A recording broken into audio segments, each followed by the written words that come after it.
Hello everyone, welcome to my YouTube channel only law. Public international law की lecture series में आज हमारा 11th lecture होगा, जिसमें हम डिस्कस करेंगे कि रिलेशनशिप क्या है इंटरनेशनल लॉ और म्यूनिसिपल लॉ के दरमियान।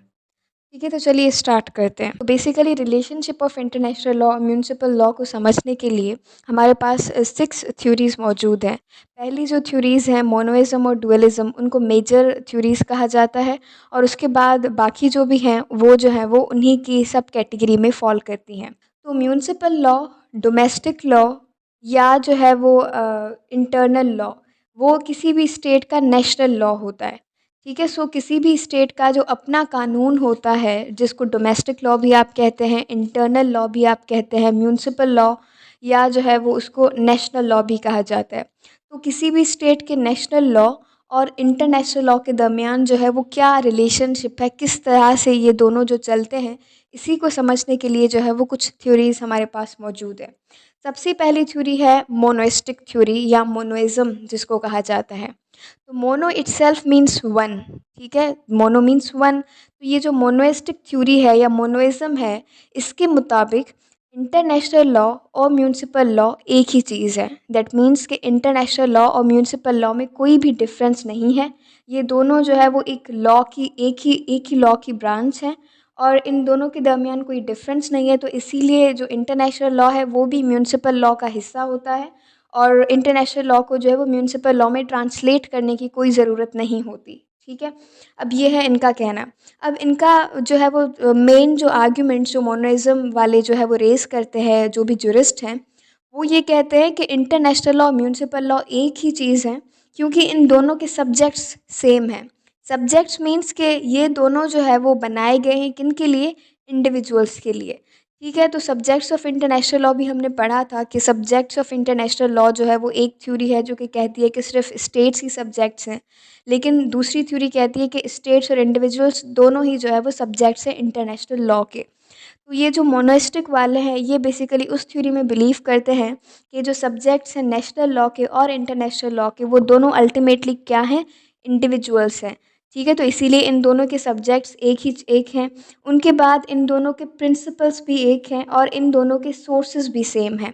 ठीक है, अब ये जो मोनोइस्टिक जो व्यू रखने वाले जुरिस्ट हैं, इनका कहना ये है कि जो इंटरनेशनल लॉ के सोर्सेज हैं, वो सोर्सेज हैं, फॉर इंस्टेंस जो है वो लेजिस्लेशन है। ठीक है, सबसे पहला सोर्स।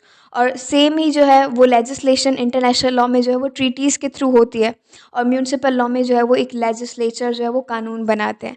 उसके बाद जो सेकंड पॉइंट ये रेस करते हैं, वो ये रेस करते हैं कि कस्टम जो है वो इंटरनेशनल लॉ का भी सोर्स है और म्यूनिसिपल लॉ का भी सोर्स है। उसके बाद प्रेसिडेंट्स, जिस तरह से इंटरनेशनल लॉ में उनकी वैल्यू है, उसी तरह से म्यूनिसिपल लॉ में उनकी सिग्निफिकेंस है।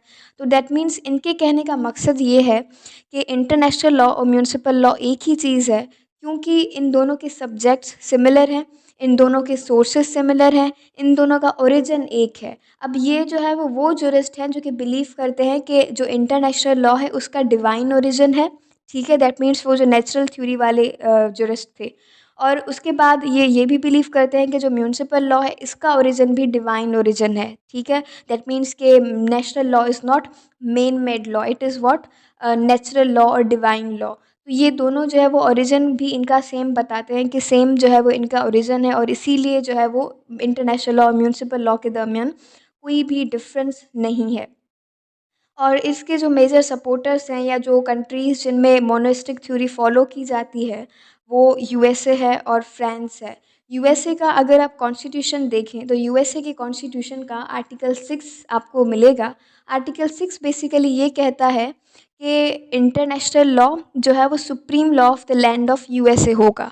ठीक है, आर्टिकल 6 बेसिकली 3 लॉज को मेंशन करता है। सबसे पहले वो कहता है कि constitution of the USA plus all laws of the USA and all treaties ratified by the USA shall be the supreme law of the land. That means कि ये जो है वो इंटरनेशनल लॉ और म्यूनिसिपल लॉ को एक ही चीज़ मानते हैं, इसीलिए जो है वो इंटरनेशनल लॉ उनके कंट्री में जो है वो ऐसे ही अप्लाई होता है, ऐसे ही जो है वो उसकी एप्लीकेबिलिटी होती है जिस तरह से उनके अपने नेशनल लॉ की होती है। तो ये था मोनोइज़म थ्योरी या मोनिस्टिक थ्योरी का point of view regarding the relationship of international law और म्यूनिसिपल लॉ। अच्छा, जो नेक्स्ट लेक्चर होगा उसमें हम देखेंगे कि जो डुअलिस्टिक थ्योरी है या जो डुअलिज़्म है वो क्या कहती है और उनके क्या जो है वो मेन पॉइंट्स ऑफ आर्ग्यूमेंट्स हैं regarding the relationship between international law और म्युनिसिपल लॉ। तब तक के लिए अगर आपको कोई क्वेरी हो, कोई क्वेश्चन हो तो आप जो है वो कमेंट्स में पूछ सकते हैं। और अगर जो है वो आपको लेक्चर अच्छा लगा, समझ में आ गया तो जो है वो काइंडली लाइक एंड कमेंट कर दें। And that was all from my side for today. Thank you very much. Comment